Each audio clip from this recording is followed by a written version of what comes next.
typical family home, 3-bedroom, 1-bath. Leeks I could see. So potatoes, carrots. Yes. This is an old fishing community. Finances live here. So this is the little fishing village here to your left. And the coast of Sweden, that's what the view they have. The Danish people, they really like their flag and like to hoist it for special occasions. Not that we're so nationalistic or so, but we just like the flag. The small flags here, the last two one here to your left, those are flags that we put up to tell the wind direction. Yeah, so the best view from here. Well, here's where we're going to have lunch. Gamla Humbleback Crow. Now, crow, I think, means inn.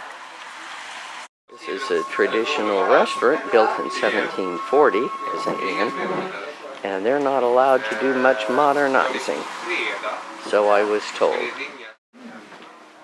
Candles.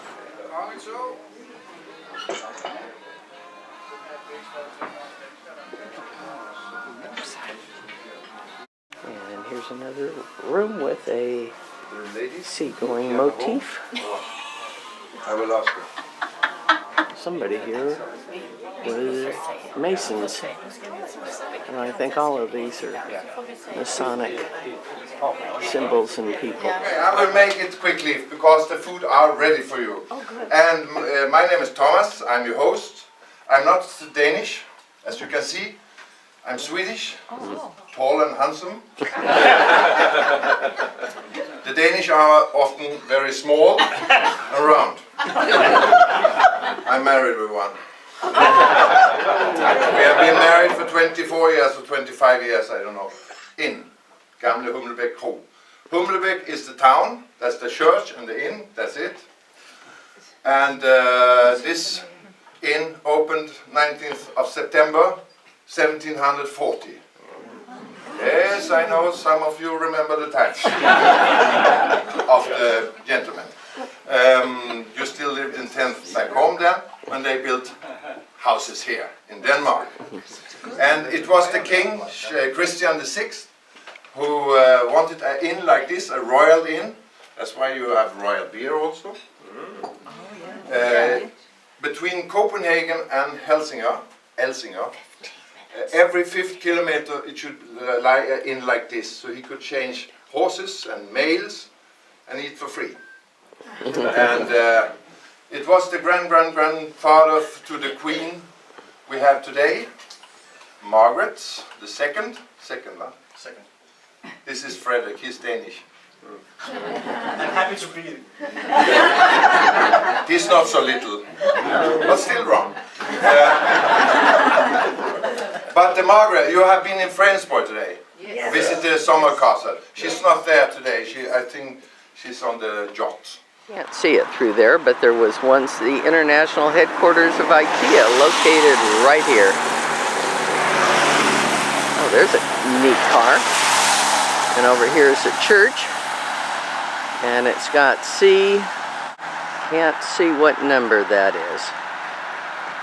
That denotes which king it was built during. Nice little waterfall and garden here by the patio of the restaurant. Say bye, everybody. Yep.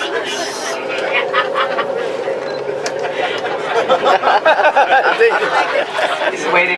Jews were hiding for the Nazis. What happened here was that we got warned by a Nazi officer when the deportations were going to take place.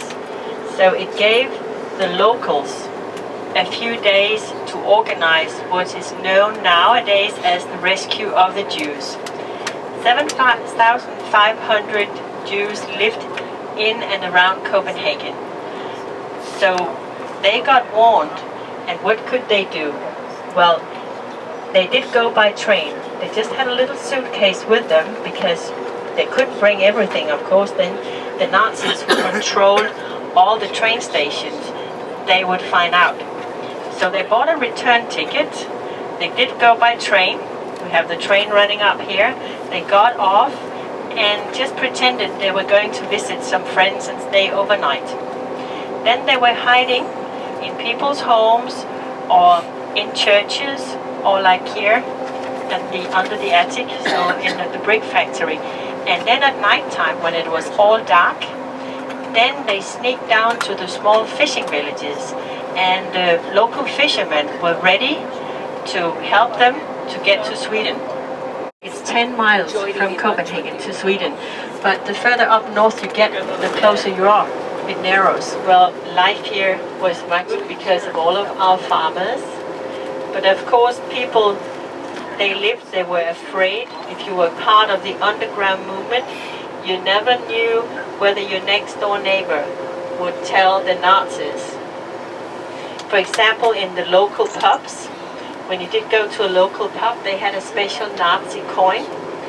So if the pub owner knew that some Nazis were there, he would give you a special coin where it says, "Close your mouth." Meaning, don't talk about, important things or resist, you couldn't really trust people. So that was also, but food-wise, of course, you couldn't just get all the coffee and the sugar you wanted and the butter, but you didn't have hunger, you didn't starve here. House here, but the next one. So here is her garden, Karen Blixen's home where she was born, raised, and she passed away. Now museum for her here to your right. Yeah, it's really, if you know friends with the name Jensen, Petersen, Hansen, Nielsen, Danish ancestors. But people were simply too poor. So 10 of the 12 children, so in that family, my family, left for the United States. The daughter, there was one daughter, she did not get permission from grandpa. Big The outdoor Americans party and for Danish the 4th of families July. get together, and it is always attended by the royal family. So they give a speech, you have music, you have traditional Danish lunch. So still being so celebrated. 10% of the Danes system and emigrated in the everything, 1800s. Easily get in 100,000 contact people, with mostly your to Iowa and relatives Minnesota. overseas. So you will see on top of the hill, across the plains, a park in Europe. Nowadays it's open to the public, but it was C5, the one who got killed by these antlers we saw yesterday, and that was his playground there. So he converted that area into a deer park. Is it still to go hunting there with their friends, and then they have a hunting lunch in the little castle there on top. Now it's a nice house, and now it's owned by Novo Nordisk, and the insulin company, using it for conferences. Widowed Queen You of can see how Denmark and busy the widowed the sound Queen is here. of Russia, sisters, It is the lived there motorway in their highway old age. leading into the American ambassador's home, I could tell because I could see the American flag flying. Nice neighborhood, but not ostentatious. Biggest beer bottle in the world.